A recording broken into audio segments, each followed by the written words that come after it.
실리콘이 흑연보다 에너지 밀도가 훨씬 더 높다라는 말씀을 드렸고, 결국에는 충전 속도를 많이 줄이지 않겠냐라는 부분에 대한 기대치가 많이 있는 거죠. 에어투 베큐움도 이제는 HBM 관련주로 이제는 봐야 된다. 마이너스가 앞으로 다 붙어 있다. 왜? 반도체 사이클이 워낙 안 좋으니까, 그죠? 실적이 다 감소되는 부분인데, 10일선 기준 또는 이 정도대에서는 저는 강한 매수를 바라보고 있습니다.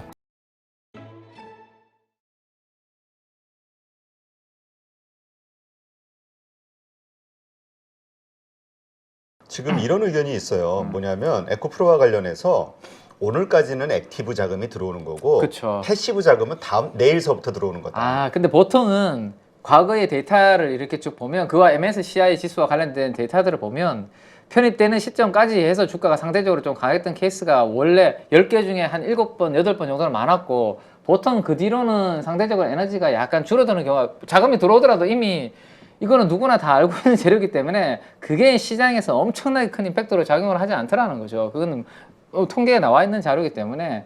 그래서 패시브 자금이 유입된다고 하더라도 우리가 생각했던, 기대하는 만큼의 그런 폭발적인 상승세가 나와줄지에 대해서는 뭐 지금 좀 지켜봐야 되는 부분이 있다라는 생각이고, 뭐 그렇다면 그래서 저는 오히려 에코프로에서는 에코프로 머티리얼즈 연내 상장이라는 이러한 부분들의 뉴스를 오늘 중요한 시점에 저는 좀 내보낸 게 아닌가, 뭐 그런 생각도 좀 들더라고요. 네. 그래서 에코프로 그 관련 계열사들의 상장, 이거 주주들이 가장 기다리는 네. 반가운 소식이죠. 자, 그래서 이제 최근에 우리 뭐 양극재라든지 뭐 전액 분리막 대부분의 2차전지 관련주들이 약간 좀 주춤하고 있는 가운데, 제가 지난주에 우리 가족 여러분들한테 하나 알려드렸던 거 기억나십니까? 오늘이 이 31일이죠. 31일인데 22일 방송을 아마 보시면 기억을 하실 텐데, 여의도 정경련회관에서 LFP 배터리 회사 하나 그 설명회야 한다라고 제가 지난주 화요일 날 말씀드렸습니다. 국내 기업이에요? 네, 국내 기업이죠. RFCM이 국내 기업입니다. 그래서 저한테 메일 온 거를 위에 캡처해 놓은 거고, 혹시나 LFP 키맨한테 이 메일 초대장이 왔어요? 네, 여기 왜 나는 안 보내줘? 그거는 제가 또 기분 나빠. 그러니까 거기까지는, 그러니까 그 바로 가까이 있었으면, 가셨으면 어제 상한가 먹었을 텐데. 네. RF쌤이 알았어. 기억해드렸어. 그러니까 찍혔어, 나한테. 나한테 찍혔어. 나한테 찍혔어. 그래서 아니 나가 아니라 우리 가족들한테 찍혔어. 근데 우리 가족분들 중에 혹시라도 29일 날, 이번 주 화요일이죠. 정경련에 제 이야기를 귀담아 들으신 분들은 아마 정경련에 4시에 가셔가지고 이 RFP 세미가 앞으로 우리가 펼쳐질 2차전지 LFP에서의 사업 현황에 대해서 이야기를 들으신 분들은 그 시간에서 하루 전날, 월요일 날요. 월요일 날 시간에서 먼저 9% 올랐고, 어제 화요일 날 상한가를 갔거든, 30%. 그러면 우리 가족 여러분들은 충분히 아마 우리 방송을 들으신 분들은, 야, RF쌤이 29일 날 기업 설명했다고 했는데 그럼 28일 날 먼저 한번 가지고 있어 볼까? 이런 아이디어를 연속으로 하셨던 분들은 아마 어제 상한가를 뭐 먹을 수 있지 않았을까 싶은데, 그거는 이제 신경을 얼마나 쓰느냐 안 쓰느냐, 아마 그 부분이죠. 근데 문제는 결국 하겠다는 게 중요한 게 아니라 그 말을 실행할 만한 그 기술력이 됐든, 그쵸. 아니면 그걸 계속 지속적으로 투자할 수 있는 그 자금력이 됐든 이런 것들이 바탕이 돼야 우리가 맞아요. 기본적인 펀더멘탈 맞아요. 확인이 돼야지. 근데 이제 시장에 이제 제가 이제 한 번씩 이제 성격을 이해하자라고 말씀드렸던 게, 물론 그런 부분도 펀더멘탈리 보는 거는 우리가 이제 진짜 중장기적으로 중요한 부분이고요. 최근에 단기적인 시장의 이제 성격을 보면, 마음 AI 한번 보세요. 삼성과 현대에서 방문했다고 하니까 이틀 동안 저게 어떻게 되는지, 이게 항상 이성적으로 시장이 움직이지는 않는다라는 거죠. 그래서 워낙 LFP 지금 자꾸 시장에서 자꾸 이야기를 하니까, LFP 우리나라에서 잘하고 있는 회사가 LG 에너지 솔루션도 이제 뭐 만들었다라고, 삼성 SDI는 연구 중이다 하니까, 작은 회사 하나가 요거는 모멘텀이 되는 거죠, 그냥. 앞으로 이거를 하고 안 하고는 아직은 관심이 없는 거고, 시장에서. 그러다 보니까 상한가를 기록을 했는데, 중국의 진평전자라는 쪽이 이제 이 회사의 최대 주주가 되는 거예요. 최대 주주가 되면서 중국에서 LFP 공장 사업권을 가지고 온다, 이런 스토리를 이제 이번 주 화요일 날 발표를 한 겁니다. 그래서 뭐 이렇게 돌렸을 때 영업이익을 한 2천억 정도는 앞으로 벌 수 있다. 이렇게 이제 그림을 그려주니까 이게 이제 시가총이 2,500억인데 어제 상한가 가서 이러면서 이제 스토리가 나온 거죠. 그래서 그치. 그런 내용들이 있었다 정도 이제 참고만 그치. 그러니까- 이미 늦은 거고 이제 그러니까 이거는 실적을 바탕으로 하는 게 아니라 지금의 그렇게 그냥 그 경영진들의 네. 사업 계획 발표 그쵸. 요걸로 네. 인해서 올라가고 있다는 거. 그래서 어떻게 보면은 지금은 많이 오르면은 따라 붙는 게 아니라 우리가 좀 조심해야 될 때일 수도 있어요. 네, 우리는 의심하고 의심해야지. 그렇죠, 맞아요. 그래서 제가 우리 가족분한테 이렇게 업데이트 해드리는 부분은 앞으로도 우리 8.15 장시작전 방송에서 이런 부분들을 제가 미리 말씀드릴 때 잘 한번 귀담아 들으실 필요가 있다라는 걸 말씀드리는 거. 어제 이미 상한가를 이제 갔기 때문에 이번에 놓치신 분들은 다음에 또 이런 부분들을 제가 저한테 개인적으로 뭔가 이렇게 뭐 네트워크에서 연락 주는 부분들 안내를 드릴 거니까 잘 참고하시면 될 것 같고, 문제는 어제 상한가에서 사모펀드가 지금 보시면 11만 주를 이렇게 샀다라는 게 문제예요. 제가 봤을 때는. 예. 사모펀드에서 이렇게 사면서 상한가를 만들었던 거예요. 그죠? 그래서 이게 우리가 생각하기에는 이거 별거 아니고 그냥 너무 장밋빛 전망을 내놓는 게 아닌가라는 생각을 하는데, 이 사모펀드에서 이 11만 주를 샀을 때 앞으로의 이 움직임은 어떻게 될지 우리가 학습 케이스로 하나 봐두자라는 거죠. 지금 편성하자라는 게 아니라 이제 어제 상한가를 이미 갔기 때문에, 그래서 이런 케이스가 앞으로 시장에서 어떻게 되는지 한번 보면서 다음에 또 한번 대비를 좀 해보면 되지 않을까라는 겁니다. 네. 왜냐하면 이 LFP가 이번에 여기 중국 공장이 자동차용이 아니고 뭐 ESS라 이런 쪽이기 때문에 한번 국내 LFP 관련주가 없기 때문에 움직이는 부분이 있기 때문에 앞으로 한번 그런 부분들을 어떻게 되는지 한번 보면 될 것 같고요. 뒤늦게 편승은 조심하시기 바랍니다. 자, 그래서 다음에 그 부분 한번 보고, 그 다음에 2차전지 쪽에서 어제 나온 이야기 중에 또 하나는 이제 계속 요 이야기가 계속 강화되죠. 네. 실리콘 음극재. 네, 실리콘 음극재가 우리가 어쨌든 전기차는 1시간 막 2시간 막 특히나 제주도 같은 데 가면 급속 충전으로 해야 이제 뭐 한 짧게 하고 완속 충전하면 기다려야 되고 충전하는데 얼마나 걸려요? 많이 걸려요. 우리가 보통은 퇴근해서 꽂아놓고 그 다음날 보통은 이제 뽑으려고 하는 정도가 완속 충전은. 그래서 이제 아파트라든지 충전기가 2개, 3개 이렇게 설치되어 있는 단지에서는 이제 싸움이 벌어지는 거죠. 야, 다 충전됐는데 빨리 와서 뽑아라.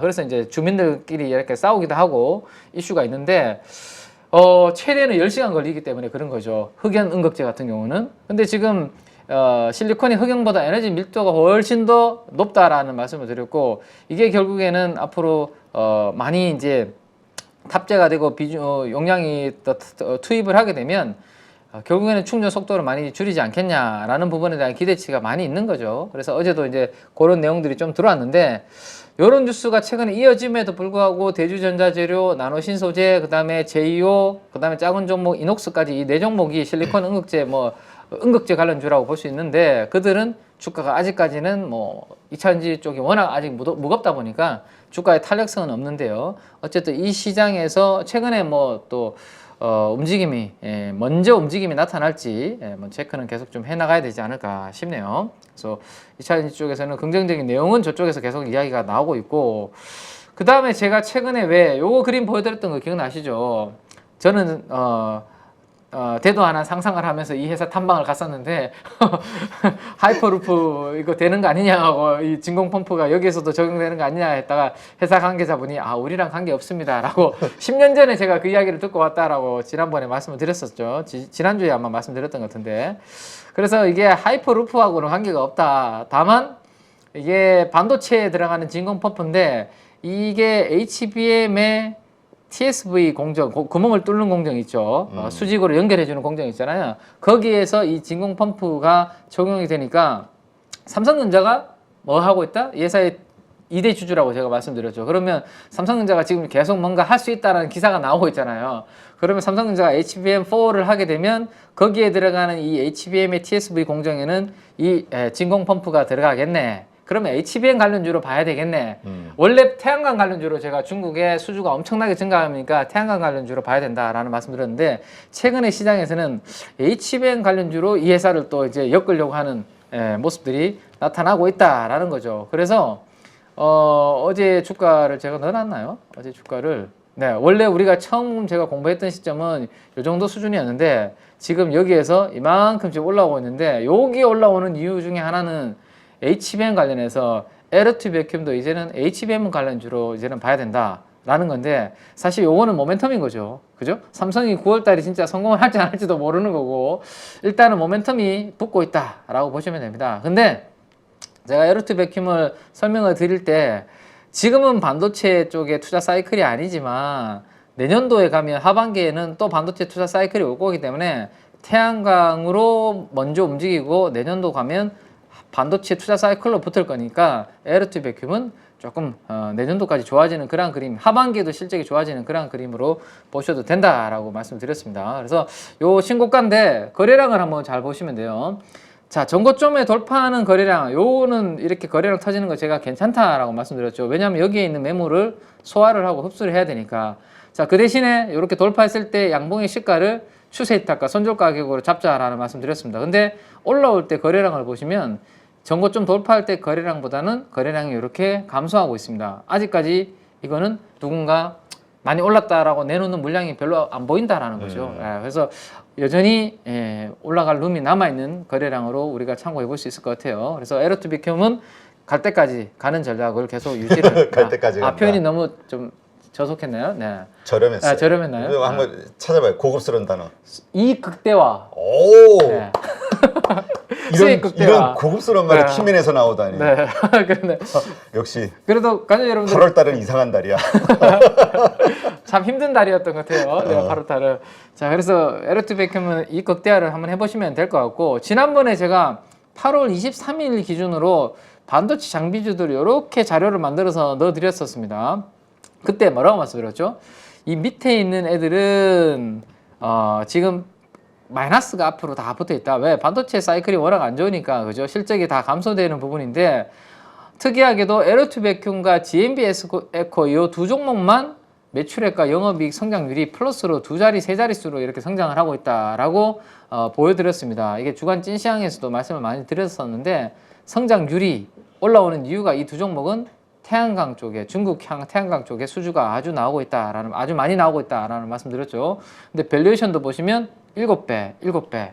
그래서 에르투 백큐이 시가총액이 더 크기 때문에 이 종목이 먼저 선두에 서서 이끌면 GMBS 에코도 그 뒤를 따라서 움직이는 종목이 될 것이다 라고 말씀드렸습니다. 왜? 중국은 지금 태양광 쪽 설치량 10년 연속 1위로 2위 전력원으로 부상되고 있기 때문에 당분간 중국의 태양광 설치량이 증가하면 그 두 개 종목의 실적은 우상향하는 트렌드를 그릴 것이다 라는 말씀드렸고 GMBS 에코는 특히나 이게 물 사용과 폐수 발생 없이 아주 청정한 친환경 공정 장비 전문 기업이라고 말씀드렸는데 반도체, 디스플레이, 태양광 쪽에 유해가스를 처리하는 스크러버 쪽에 이 태양광 공정에서 많이 적용되는데 중국향으로 수주가 아주 매출이 많이 일어나고 있다라는 말씀까지 드렸습니다. 근데 이게 중국으로 끝나는 게 아니라 내년도 그림까지 제가 그려드렸는데요. 내년도는 바로 인도라는 시장을 제가 그려드렸죠.